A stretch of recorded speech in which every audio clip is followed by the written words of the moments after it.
Imagina, em pleno século XXI, será possível que alguém não consiga um emprego por causa de um estilo de cabelo, Zeca? No mundo moderno, agora, que se orgulha de ser livre de qualquer discriminação, tem gente que ainda não pode assumir a sua identidade cultural. Será que não precisamos revisitar os direitos civis? Vamos ver isso com novos olhares. Respeito. Tá aí uma palavra que o Marcos gosta. Eu moro no bairro do Cabula. O bairro que foi o antigo Quilombo. Marcos cresceu na periferia de Salvador e identidade negra é com ele mesmo. Eu quero mostrar um pouco dos meus antepassados, eu quero afirmar minha identidade com o meu cabelo. Marcos usa sua arte para mandar o recado e com a bênção de manhinha. Eu sinto que nas palavras dele, nos traços que ele faz, ele deixa a mensagem dele. Mas nosso mundo não está mais tolerante com grupos discriminados no passado? Será que surgiram novos obstáculos? Tem que ser malabarista, viu? Valeu! Uma nova discussão de igualdade e direitos civis exige novos olhares.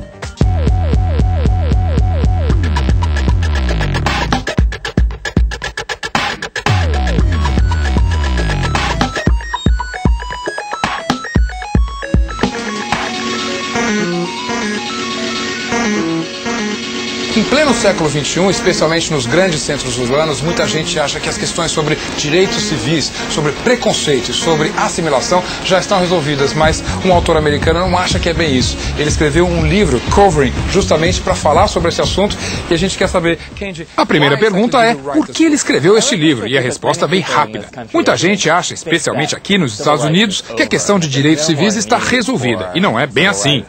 Jane, na moral, dá essa camisa mesmo pra abraçar pra mim. Final da tarde em Salvador. A casa simples de Eider, no bairro de Cabula, se movimenta antes de ele sair para trabalhar. Sua mãe já passou sua camisa sobre a cama e Eider já tomou seu lanche, que é o que vai dar força por toda a noite no emprego de segurança que conseguiu em um shopping center. Vá com Deus me acompanhe. Eu passei em todos os testes, graças a Deus, sendo um dos primeiros. Você deve estar se perguntando o que isso tem a ver com direitos civis. Deixa o Eider contar o resto da história.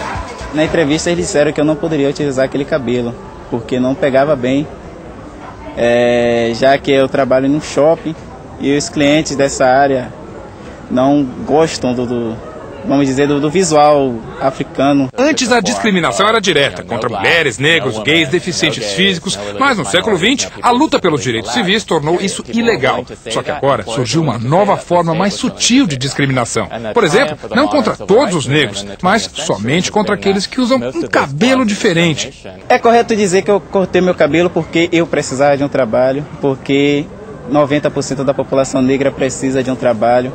E de vez em quando eles têm que fazer algumas opções, têm que decidir algumas coisas. Kinji Yoshino, que é professor de Direito e reitor na Universidade de Yale, nos Estados Unidos, criou um novo termo para o que Eider teve de passar, covering, algo que pode ser traduzido como um acobertamento, um disfarce. Na minha pesquisa para escrever sobre o covering, ou a discriminação disfarçada, me deparei com um provérbio brasileiro: o dinheiro embranquece. Os negros americanos também conhecem isso. Usam terno para trabalhar porque dizem que são mais respeitados vestidos dessa maneira. Mas quando estão com roupas de ginástica, são mal vistos até pelos vizinhos, porque aí são associados a bandidos. Ter o que eu chamo de disfarce faz toda a diferença entre ser um negro bom ou um negro mau. A mulher que pediu para que eu cortasse, a primeira pessoa que eu tive esse contato era negra. É negra. Mas para ficar no emprego, Eider teve que disfarçar, pois nessa nova discriminação você pode ter a sua identidade, mas sem invadir o que a sociedade chama de normal, algo que para Kendi não existe. Não é normal alguém ser normal hoje em dia, em nenhuma parte do mundo. Temos que nos dar bem entre nós e para isso precisamos parar de fingir que somos iguais, compreender que somos diferentes e respeitar isso. É impressionante porque o cabelo é nosso e acaba incomodando as outras pessoas. Junto com Eider e Iris, Aspre forma a Rapaziada da Baixa Fria, um grupo que responde à discriminação de uma maneira diferente. Eu acho que tem que sim, sabe? Soltar seu cabelo, tem que botar seu black, sabe? Tem que assumir a negritude. Mas quem disse que isso é simples? Eu considero a sociedade muito cínica e falso moralista, porque ela tenta aceitar, diz que nos aceita, na verdade elas nos toleram, Esse artista do grafite que você conheceu no começo da nossa história gosta daquela palavrinha, lembra? Respeito. A gente não pode ser negro até certo ponto. A gente não pode ser o que somos, limitados. Marcos se recusa a vestir o tal disfarce descrito por Kenji. Meu cabelo representa muito mais as minhas raízes do que apenas o visual bonitinho, ali rastinha, bonitinho. Não é isso. Eu tenho filhos assim conscientes, entendeu?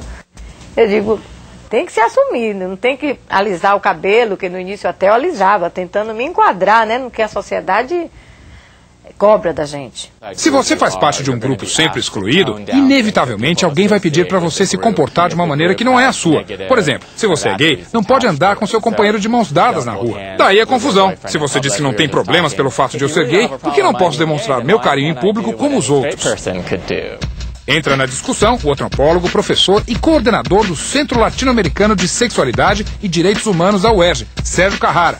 Você tem que se misturar na massa, você tem que ficar indistinguível. Você é aceito desde que se enquadre em certos padrões de respeitabilidade, não é? De modos de vestir, de ser, de estar.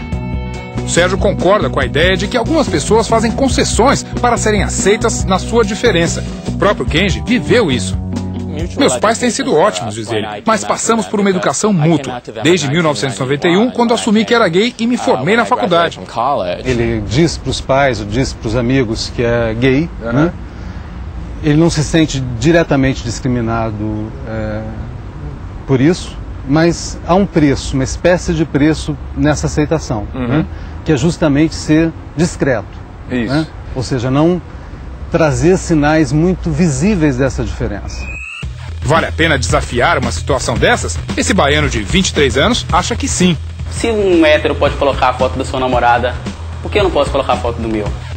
Paulo é uma exceção num ambiente de trabalho convencional. Se relaciona com seus colegas sem precisar do disfarce, geralmente imposto, para limitar sua identidade sexual.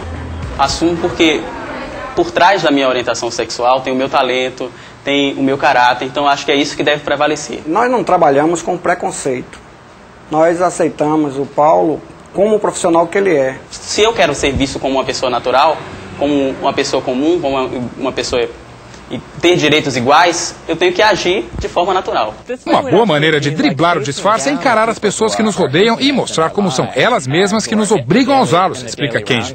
Não me sentia cobrado pelo Estado, pois as leis garantem minha igualdade, mas pela minha família, pelos meus amigos e até mesmo pelas pessoas na rua que me cobravam esse disfarce, já que eu não posso andar de mãos dadas com meu namorado. Não se tinha informação de que você tem essas garantias instituídas por lei. A nossa lei estadual é de 2001. E o guarda que trabalha lá na ponta ainda não tinha essa informação. Para corrigir isso, já há quase um ano a Guarda Civil Metropolitana de São Paulo participa de palestras sobre diversidade sexual. Então o que é orientação sexual? É o direito do indivíduo de se relacionar afetiva ou sexualmente com qualquer pessoa. O que é sexualidade? Os encontros são promovidos por uma secretaria especial da Prefeitura. Agora aqui vou dar um pouco mais de confusão na cabeça de vocês, tá? E bota confusão nisso. Tem que ser respeitado, tudo bem, mas todas as coisas têm seu limite, né? Isso que eu quero dizer. Sempre tem um ou outro mais aguerrido que ainda não entende que a orientação é opção. Tem nos ajudado muito na otimização mesmo do trabalho da Guarda Civil, que a Guarda Civil é uma guarda preventiva e comunitária. Um grande teste para essa convivência, para os limites dessa aceitação, é a Parada Gay de São Paulo. Eu estava trabalhando numa passeata gay. Até dei risada, porque um gay chegou pra mim e falou assim, tem que ser muito macho pra estar aqui. Eu falei, vocês são, porque vocês estão dando a cara pra bater. As paradas são um fenômeno sob qualquer critério, né? Eles são inesperados. Para mim é a grande manifestação política do século XXI no Brasil. O sucesso desse tipo de manifestação se dá justamente pelo seu caráter de agregação. Então só no dia do orgulho gay é que a gente deve mostrar quem a gente é de verdade? Então acredito que esse preconceito vai diminuir quando a gente mostrar quem a gente é todos os dias. Para mim, essa ideia é básica. Podemos fingir ser outras pessoas, mas só podemos viver com autenticidade nossas próprias vidas. Paulo fez exatamente isso ao colocar na internet uma declaração de amor aberta ao seu namorado, Flaviano, uma esticada a mais no limite da aceitação defendida por Kenji e aprovada por Carrara. De um certo modo, ele mostra a importância de você ter espaços de convivência onde todos são iguais, num certo sentido, né? Onde a diferença não seja levada ao extremo da incomunicabilidade. Minha mãe pediu para eu desenhar uma árvore aqui na minha sala. Então, desenhando a árvore na minha sala, eu representei a nossa família. Nossa família ainda está se desenvolvendo, mas as suas raízes são profundas. E essa árvore está ali como símbolo de resistência mesmo. Eu procuro, através da arte, dar uma resposta a essas discriminações. Respeito é bom, respeito é bom, respeito é bom. Eu perdi o cabelo, ganhei um axé, ganhei amizades, ganhei companheirismo. Eu ganhei toda a força de que eu preciso para que toda a nossa população, todas essas pessoas que dizem que sofrem, se revoltem e mostrem que elas são bonitas porque elas são, mostrem que elas têm força porque elas têm, mostrem que elas têm direito porque elas têm também. Por falar em arte, Kenji gosta de citar o escritor americano James Baldwin, que em meados do século passado usou a literatura para se afirmar como negro e homossexual. Se você não vive sua própria vida, não é como se vivesse a de outra pessoa.